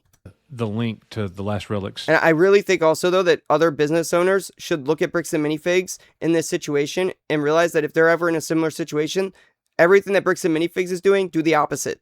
This is just a course on what not to do. Channel. He's got a very good looking channel, y'all. And in the description for his channel, he's got former Lego store owner, cover gaming, movies, anything pop culture, review almost anything, and talk about whatever else we want. We chillin'. You're deliberately not talking about this Bricks and Minifig stuff on your channel. Like, Yeah. because you could talk about it like way better than about anybody else. Why are you foregoing that on your channel? Just don't want to mess with it? No, I'm okay talking about it. It's just what I was trying to do. I was like, I want to help people understand, and because I care about people. Yeah. And I wanted to help the Lego community understand that, like, hey, like the whole situation, and like Bricks and Minifigs is not a company you should trust. Like, think twice before you open your own Bricks and Minifigs. I was like, let me keep this in the Lego community. And like, you know what, guys? Go, after you're done with this video, we're almost done anyway, but after this video, go check out the Last Relics channel. Go see what he's about. It sounds like he needs the support. Obviously, he's in a financial hole. He needs the money. Tell him Death War sent you. He's not going to know what that means, but it'd be funny. Go do it. And give him some support. Throw him a sub. Like his videos. All of that stuff. It helps out. Watch his videos. Whatever. If there's anything you're interested in, just show the guy some support so he could try to make some ad revenue with YouTube. This guy needs it really bad, it sounds like. I can't imagine being 500K in the hole, being screwed over so badly by this company. I mean, it hurts to hear. I mean, I know obviously I'm not like a huge channel. I can't really do a whole lot, but anything that I can do, whatever little thing I could try at least to do by sending you guys over there, you know, it would feel good to be able to help him out some. So if you guys, after this video is done, would be so kind, I'll link his channel in the video description. It'll be at the top of the description. Go ahead, check him out, see if there's anything that you like over there, and show him some love. like, does anybody want a story with Bricks and Minifigs? Like, I'd see people, like YouTubers, they will talk crap on Bricks and Minifigs, and then as soon as Bricks and Minifigs reached out for them to do like a meet and greet at their store, now they're like loving Bricks and Minifigs. Oh, yeah. Because they're growing. When I say like the Lego community is full of cowards, like I truly mean that, because I went after like so many YouTubers that have a big following. Like every Lego YouTuber, I was like, dude, don't trust Bricks and Minifigs. Let me tell you the story. They would like either never reach out to me or never reach back out, or they would send me an email like, hey, look, I'm trying to do something with Bricks and Minifigs, but I can't have you like talking crap on the stores or the brand and whatnot. Like I want to keep everything positive. I'm like, trust me, Bricks and Minifigs, in my opinion, at that current point, is freaking like thieves in the night. Yeah, the guy who sent the super chat and said this is quite the lore drop, I agree 100%.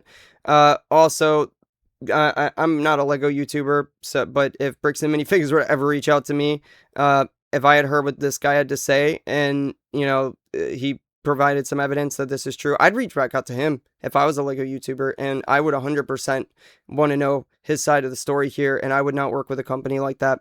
And especially now, obviously, the opinion on YouTube, Bricks and Minifigs, is terrible, and the Lego space has completely rejected them at this point, but I would never, after hearing what this guy has had to say, work with a company that treated a franchisee like that. It's just despicable behavior. Literally in the night. They literally flew over at night and closed down my location. You guys are actually the first ones to offer to hear me out, and give me a little platform to speak on it. So like I thank you for that. Oh yeah. Because like I just commented on a video. I'm like, yeah, dude, like when they took over my store, like this freaking sucks. And then I think it was you, Nick, that messaged Yeah. me. And I was like, dude, I am down. Like, let's do this. Yeah. Like, Yeah. I saw it and I was yeah. like, holy shit. I was like, what? Seriously? Oh, yeah. Because I'm fascinated by this story. Literally, people in chat, if you guys have not gone and watched the different parts of this Reckless Ben's thing, literally, I couldn't stop watching. I mean, he did a bang up job on this video. Yeah, he really did. He makes really good videos, and I've been very fascinated with the story since it happened. I mean, I've been following it since part 1, and I was like very, very excited to see part 2. When it, you know, it's a shame that now, I guess because of the gag order, we're probably not ever going to see part 3. But it's crazy. I mean, this entire situation, I'm shocked that even after all of this happened, that these guys are the first YouTubers that are willing to hear this guy out.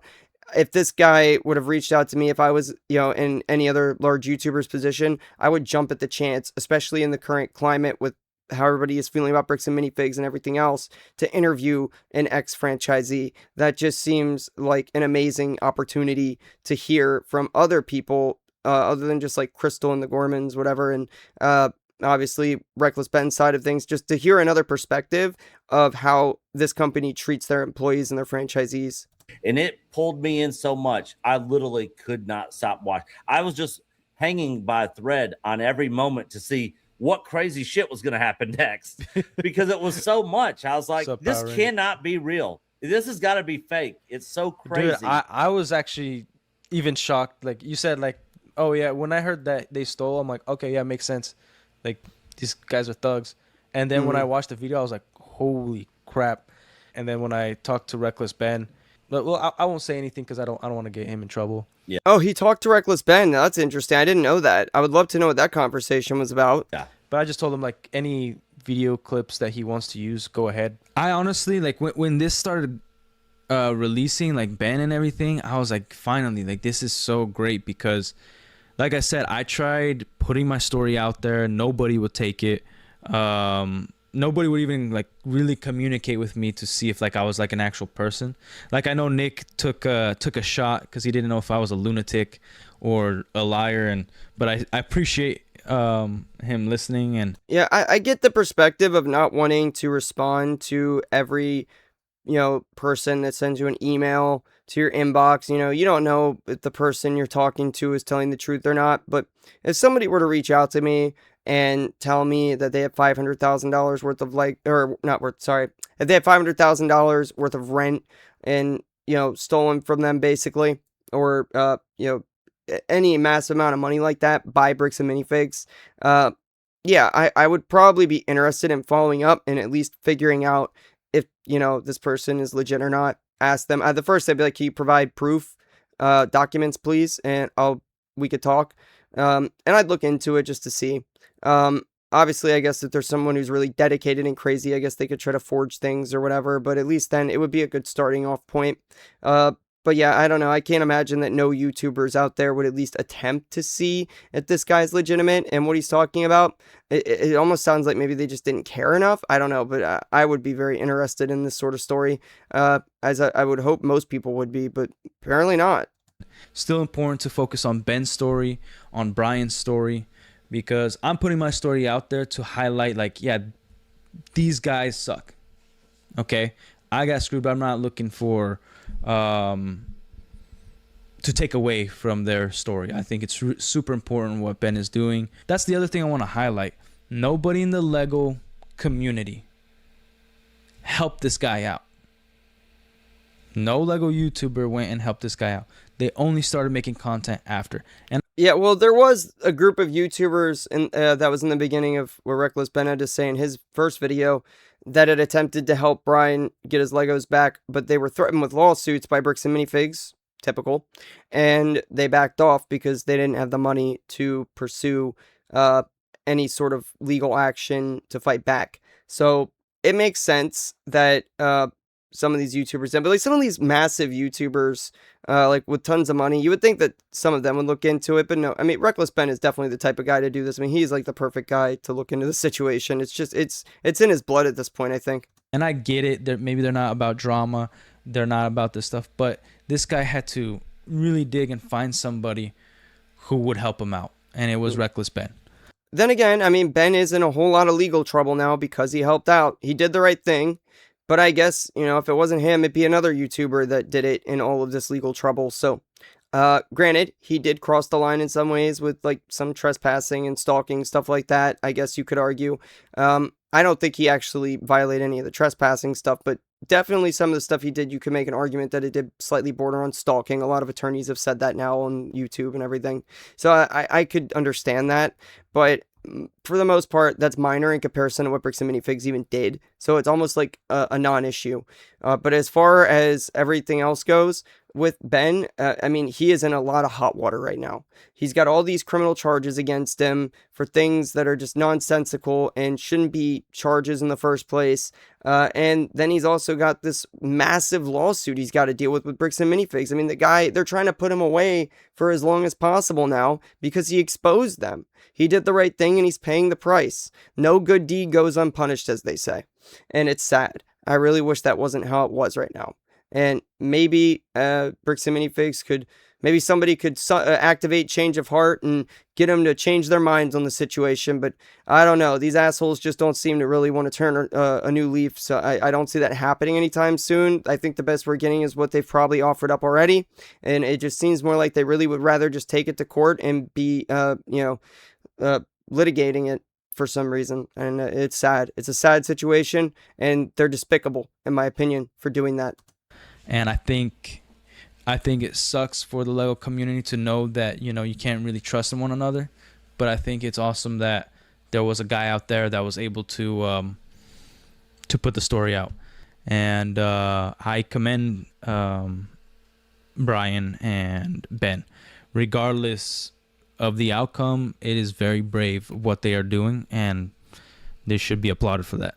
The biggest franchisors of Lego did this over toys, and they did this to people who were honest, and maybe some of the actions they were justified against bad owners or whatever, but like from all intents and purposes in the media and everything, like it shows that Bricks and Minifigs are screwing over good people. Yeah. Like I consider myself a good person. I like to think so. But apparently, they saw me as something not as good and tried to ruin my life. Yeah, I just hope that it's like I can help in some way, putting my story out there where it kind of wakes people up. Because I think there's still a lot of people who are like second-guessing the story, second-guessing Ben and Brian. I'm not so sure about that at this point. I mean, I know I've seen some, but I don't think it's a huge amount. I think at this point, like 98% of people are on Ben and Brian's side for the most part.